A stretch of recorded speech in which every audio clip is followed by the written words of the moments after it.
मामला गाजियाबाद का है, जहां नवरात्र के पहले ही दिन यानी कि 23 सितंबर को बदमाश को गोली मारकर उसे टांग कर गिरफ्तार करने वाली महिला थाना टीम की महिला दरोगा भुवनेश्वरी को एंटी करप्शन टीम ने 45,000 की रिश्वत लेते हुए रंगे हाथों गिरफ्तार किया है। यह एक्शन कार्रवाई साहिबाबाद महिला थाने की रिपोर्टिंग चौकी पर की गई, जहां दरोगा रिश्वत की रकम ले रही थी। दरअसल मामला दहेज उत्पीड़न से जुड़ा है, जिसमें शिकायतकर्ता से केस में राहत दिलाने के नाम पर मोटी रिश्वत की मांग की जा रही थी।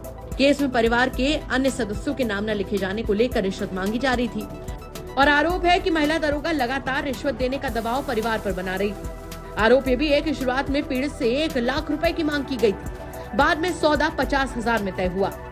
जब पीड़ित ने इतनी रकम देने में असमर्थता जताई तो महिला दरोगा ने मानो एहसान जताते हुए रकम घटाकर 45,000 कर दी। लेकिन उनकी जातियों से परेशान पीड़ित रामपाल सैनी ने ठान लिया कि वो महिला दरोगा को सबक सिखाकर रहेंगे, जिसके चलते उन्होंने इस पूरे मामले की शिकायत एंटी करप्शन टीम से कर दी, जिसके बाद टीम ने जाल बिछाया।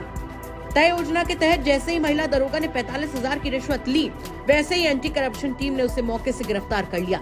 गौरतलब है कि महिला दरोगा भुवनेश्वरी हाल ही में उस वक्त भी चर्चा में आई थी जब नवरात्र के पहले दिन महिला थाना टीम ने बदमाश को एनकाउंटर में गोली मारी थी। तब गोली लगने के बाद उस घायल बदमाश को अपने कंधे का सहारा देकर ले जाते हुए उनकी तस्वीरें सामने आई थी। वो उस टीम का हिस्सा थी जिसे पुलिस कर्मियों द्वारा किए गए पहले एनकाउंटर के तौर पर देखा गया था। फिलहाल एंटी करप्शन टीम के एक्शन के बाद पुलिस विभाग में हड़कंप मचा हुआ है। आरोपी महिला दरोगा से पूछताछ जारी है और मामले में आगे की कानूनी कार्रवाई की जा रही है। लेकिन एक समय सितारा बनकर चमकी महिला दरोगा ऐसी गर्दिश में चली जाएंगी, किसी ने नहीं सोचा था। बेटे की शादी हुई थी 2024 में, तो उसका कुछ बेटा बहू का विवाद आपस में चला। कुछ भी नहीं था, मतलब चलने का, मतलब वो अपने घर चली गई थी 1.5 महीने में जी। तो मेरा बेटा बता रहा था कि घर में कुछ झगड़ा हुआ था, बहू ने गला दबाया था। अच्छा। तो उस कारण वो घर चली गई। बेटे ने हमें छुपा ली थी बात कि भाई घर की बात घर में रह जाए। तो फिर हम घर की पंचायत लेके घर गए थे, तो उन्होंने वहाँ से लड़की ने आने से इनकार कर दिया जी। तो हमने फिर 9 नारा लगा के उनको लड़की को लाने की सोची कि घर की जैसे ऐसे नहीं होनी चाहिए, लाने की लगाई जी। लाने के बाद में वो फिर भी कोर्ट में जाके मना करिए, नहीं जाऊँगी मेरा जी। ठीक है जी। ये पुलिस वाला मामला कैसे आता है? तो ये ऐसे हुआ कि जब वो नहीं आई तो फिर जो अब वो 9 महीने के बाद अब कह रही है कि मैं जाऊंगी। और इनने एक जो है जानने के लिए कि मतलब जब लड़के पे 2-3 बार बाहर भी वार करे थे, तो फिर लड़का कहने लगा मैं नहीं लाऊंगा तो ये मुझे मार देगी। तो फिर इन्होंने उसके लड़के के नाम एक FIR कर दी, लड़के के नाम FIR कर दी। तो फिर FIR होने के बाद फिर यहाँ बुलाया गया, भुवनेश्वरी ने बुलाया कि आप सब लोग यहाँ पे आओ। तो मैं मेरा बेटा आए थे, भुवनेश्वरी से साहिबाबाद थाने में बात करी कि मैम जी बताइए, कह लगे कि तुम्हारे बेटे के नाम में FIR है और बयान में तुम सबको मतलब जो है सबके नाम डालूंगी जी। तो वो क्या हुआ, पैसे की बात करते हैं? हाँ जी, वो साहब के नाम डालने के लिए कहने लगी। तो मैंने कहा मैडम जी सबका नाम क्यों डाल रही हो, सबका नाम मत डालो और मतलब जो बेटे का वही रहने दो। तो कह लगे नहीं सबके नाम डालेंगे। मैंने कहा मैडम इन्हें नाम को हटा दो। तो फिर कह लगे हटाने के लिए पैसे लगेंगे, 1 लाख रुपये इन्होंने मेरे से मांगे। अच्छा। तो जब मेरे से 1 लाख मांगे तो मैं घबरा गया, मेरे को 1 लाख रुपये कहाँ से दूंगा, मैं मजदूर आदमी हूँ जी। तो फिर मैंने जो है उनसे हाथ जोड़ के विनती बतेरी करी, मैडम जी इतने मतलब ये है वो है, तो वो नहीं मानी रही।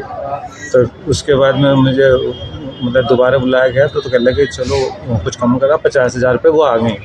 50,000 आने के बाद कह रहे कि तो चलो मैं कह रहा हूँ मैडम जी 50 भी ज़्यादा है, मैं तो गरीब आदमी नहीं दे पाऊँगा। मैंने कितने बात हुई? तो फिर वो 45,000 रुपये कह लगे चलो 5 और कम कर दूँगा जी। ठीक है जी। तो जब वो 5 और कम कर देंगे, मैं चलो इंतजाम करके लेके आता हूँ, जाता हूँ मैं, जो भी कुछ होगा मैं आपको करूँगा, 1-2 दिन में इंतजाम कर पैसे तो ला के करके। तो फिर आज क्या हुआ थाने में? तो जब मैं वहाँ से जो है इंतजाम करा तो इन्होंने कल मेरे पास फ़ोन करा था कि भाई तेरा ड्रामा बहुत हो गया, तो आ रहा है या नहीं आ रहा। मैंने मैडम मैं आ रहा हूँ, मेरी घरवाली अस्पताल में है, बीमार है, मैं उसको छुट्टी लेकर आ जाऊँगा।